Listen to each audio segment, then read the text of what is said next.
Hello. Happy Friday. Welcome. I got my tech fixed.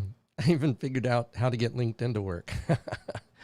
So it turned out there was an issue with my frame rate going to LinkedIn. So the issue is I need to still adjust this, but my frame rate needed to be lower because LinkedIn doesn't handle 60 frames per second. They only handle 30. So, it's a process. It's building, it's learning, it's growing. That's just how it is. So happy Friday. I'm so happy that you are able to join me. I appreciate it. Good, Vijaya. Thank you for asking.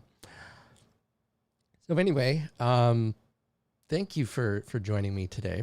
Today we're going to be talking about 10 things every business owner needs to know if you're going to be selling your business. Now, this is not all inclusive.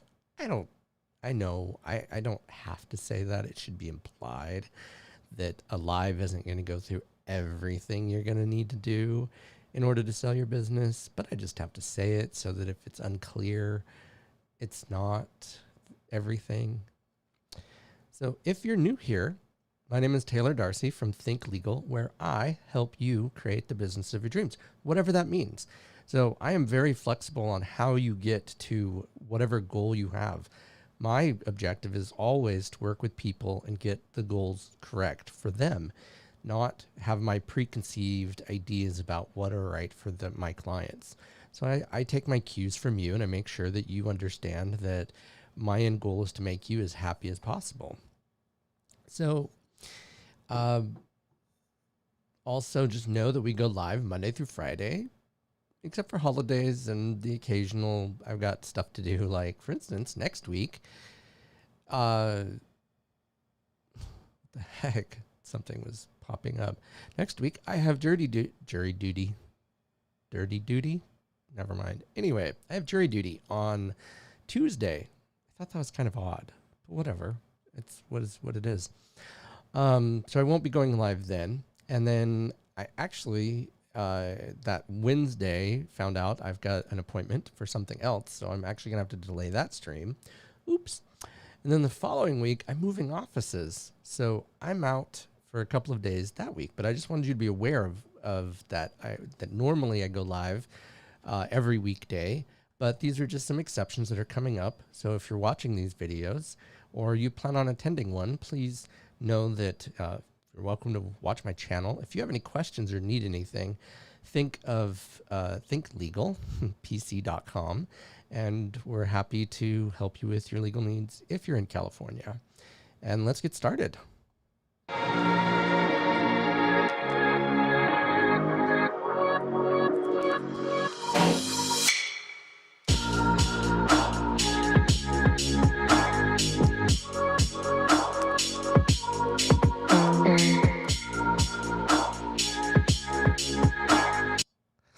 All right. So, welcome back. So, number one, have a plan. If you're going to be, now this is different than going to be one of the later things you need to know, but start doodling down a plan about how you want to sell your business. Just start it in a Google Doc, Word Doc, OneNote, OneDrive, something like that. Google Drive, something that can start the process, because selling your business is not a small thing. Okay. So the last thing you want to do is try to do it like without a plan. You're going to make way more mistakes. It's going to be way more difficult, and the end result is not going to be as good for you. So please make sure that you are having a plan.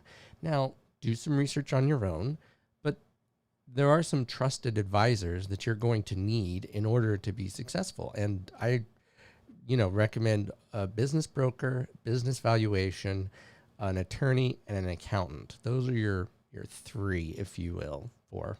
Sorry, it's Friday. It's been a long week. I'm a bit tired. But anyway, so those four people you're going to need to make this happen. So start the process early. Start planning these things early. Start doing your due diligence to prepare for this. That's number one. Number two, and this is very important, begin with the end in mind. What's your objective in selling your business? Is it to retire? Is it to move on to something else? Is it to create a cash flow for 20 to 30 years? What is it that your objective is? Because once you do that, you can kind of move backwards into how to get there. And that also changes like who is the right buyer for the business, which is very important. By having that end in mind, you're going to be a lot happier with the outcome, even if it doesn't look exactly like what you're thinking at the beginning, because you'll be flexible with those things.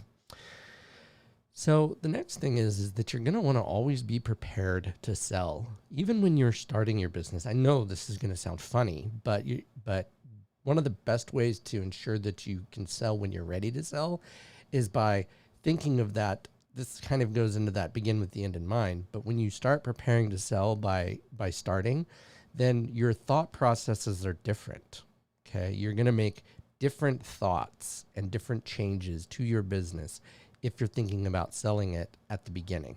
So start the plan early. Okay. Because here's the other thing. Selling a business can take anywhere from months to years, depending on the buyer and what you're willing to do. So the last thing you want to do is be unprepared and hope for the best, because that's how you end up on the business end of a lawsuit, which is not optimal. Okay, obviously, that's what you don't want to have happen. So by being prepared and not being in a rush, can you do it quickly? Yes, you can, but you're gonna sacrifice things to do it quickly. Okay, you're gonna sacrifice a lot of things, which typically, most importantly, you're gonna sacrifice money for it. Because if you're preparing for long periods of time, number one, you can spread that money and it won't be as urgent for that. So you have to keep that in mind, that because it can take a long time to sell your business, you don't want to just kind of hit it and hope for the best. Okay. Something to keep in mind. And this is very simplistic, so I want you to keep this. This is very important. Buyers want to pay the least amount possible. And this would be like, well, yeah, no duh. I don't like spending more money than I have to. Sellers, on the other hand, want to be paid the most amount possible. And you're like, well, yeah, of course, that makes sense too. So the problem is how do you make those two meet? Okay, how do you get to the number? How do you get to the deal that you're hoping to get by the buyer paying the least amount and the seller getting the most amount? And the truth is it comes down to whether the buyer is willing to pay what you're willing to sell it for, right? So a lot of that comes in negotiation, but the more flexible you are in that, the happier you'll be with the end result. Okay. So number 6, systems and processes create value because they do not rely on you. If you are a sole proprietor or a single business owner, the more the business relies on you, the less value the company has. Because if you go away, then all the value is gone, right? The other things have minor amounts of value if that's how it is. So the more you can create systems and procedures that don't rely on you, in other words, if you keep everything up here, it doesn't make you indispensable. It makes your value worth, like the whole business is worth on you, which creates several issues. For instance, if you die, what then happens? Can't really sell a business that is based on you. All that knowledge, all that work ethic, all that time and energy that you've put into that business can't be transferred to somebody. It dies with you. So you're gonna leave your heirs and people with very little amount of assets or opportunity for sales if it relies too much on you. So the best thing I can tell you is create systems and procedures and processes to make sure that the business does not rely on you to be successful.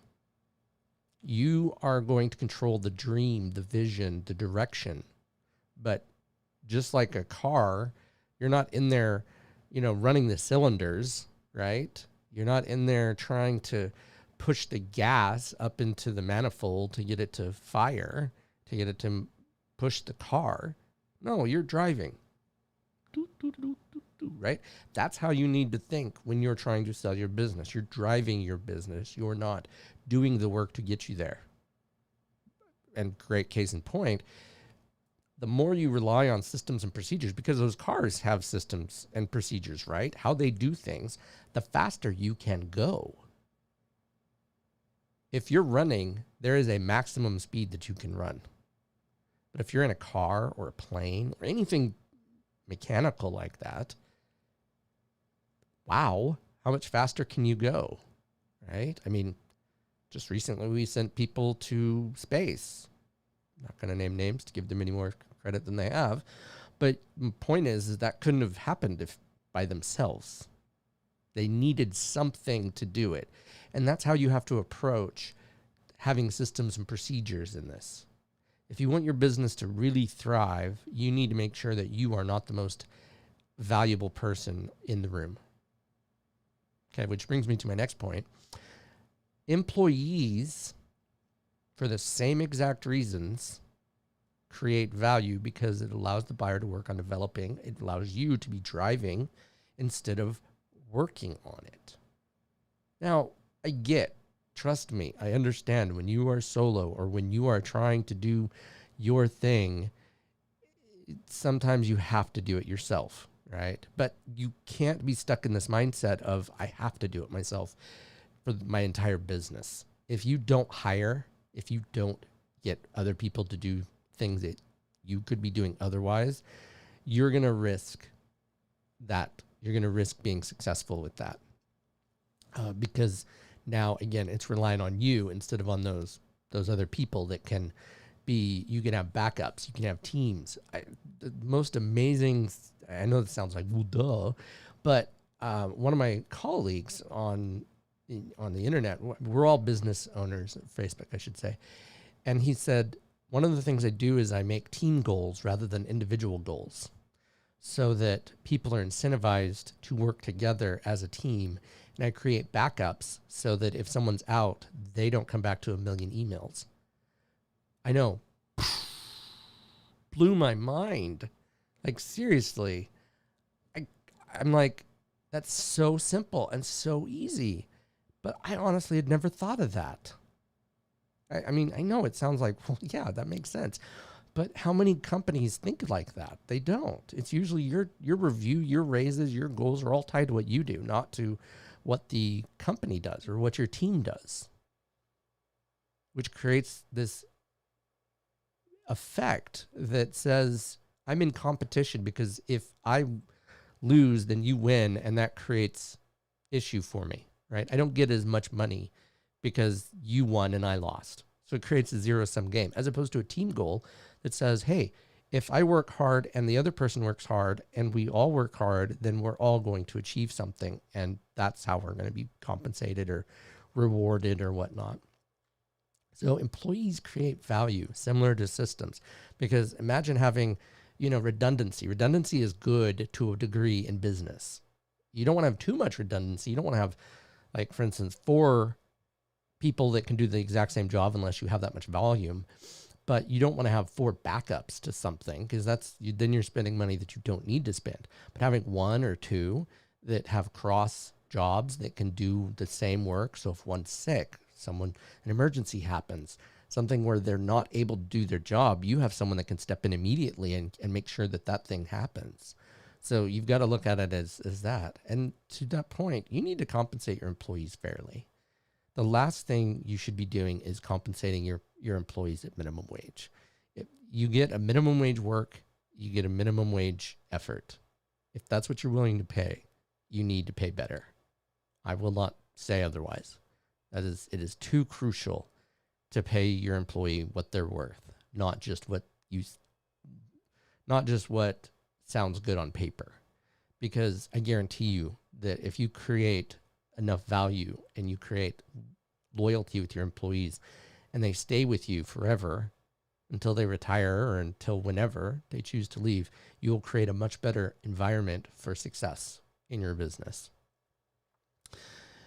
Next, developing a business plan.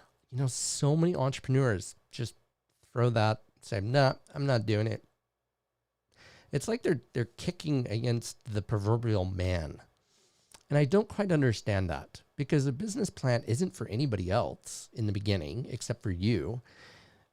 Then when you're trying to get capital, it's for other people. But then if you build this business plan and you keep it up and you maintain it, then you have something that you can show your potential buyer what it is that you're going for. That's the point.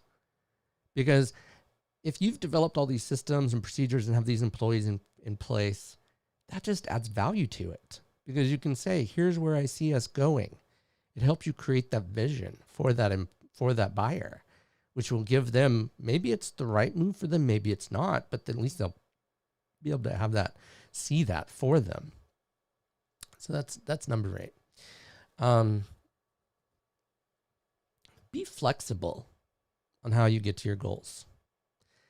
I met with someone who was trying to sell their practice years ago, and they wanted an absurd amount of money for it without the financials to back it up. And they weren't willing to accept anything but a cash purchase. Well, that really shuts out a lot of options, a lot of potential for people to be successful, because maybe we were able to get SBA financing. Maybe we were able to get an attorney investor. Maybe there's so many options out there, right? And maybe, maybe you're not going to get that $300,000, $400,000 for your business, or $1 million or whatever. Maybe you're going to get $100,000 and then get, monthly payments for 20 years. I don't know. I'm not suggesting that you have to take less for your company. I'm saying be flexible in how you're getting that money, because maybe having that money to retire on has more value than having a lump sum. I don't know. I'm just saying, look at your goals, see how you can get there that meet those objectives, and be flexible in how you get there, because that's going to open you up to some serious options that you wouldn't have had if you're closed. And so by doing that, your perfect buyer might be here sooner than later. The more rigid you are in getting to your goals, or a more fixed mindset that you have, the harder it's going to be to find a business or someone that's willing to buy the business. The business that I was looking at, it had been on the market for 3 years because of how inflexible he was being with it. Okay, that's his choice. I'm not judging his choice. I'm simply saying, there are lots of options out there. So I would explore those and see what could work. And you can keep those things in mind and say, okay, well, I like this option and I don't like that option, and then gear things towards that, right? And then see what is possible. Be flexible. Now, number 10, and this is kind of one of those, okay, but I know we want to believe the best of others. And so you make choices. But as I've said before repeatedly, if it goes without saying, it usually goes better with saying. So getting a non-disclosure agreement is perfectly acceptable in this instance. Non-disclosure simply means they're not going to talk about the transaction outside of you and people like the attorney, the CPA, people that matter, or I'm not saying they don't matter, but people that are there. Unless it's part of that NDA where you can talk to employees, they're not going to talk to employees. Anyway, point is, by having an NDA, you're going to create a relationship of trust, which is a big important thing when you're dealing with selling your business. The buyer needs to trust you, and you need to trust the buyer, and having an NDA and having them honor that terms of that NDA will help you sell that business better, because they'll be building that relationship of trust. So that sums up the 10 things you need to know when you're selling your business. If, again, we go live Monday through Friday, at 11 a.m. Don't forget to hit subscribe and like, and I look forward to talking to you next week. Have a great one. Have a great weekend.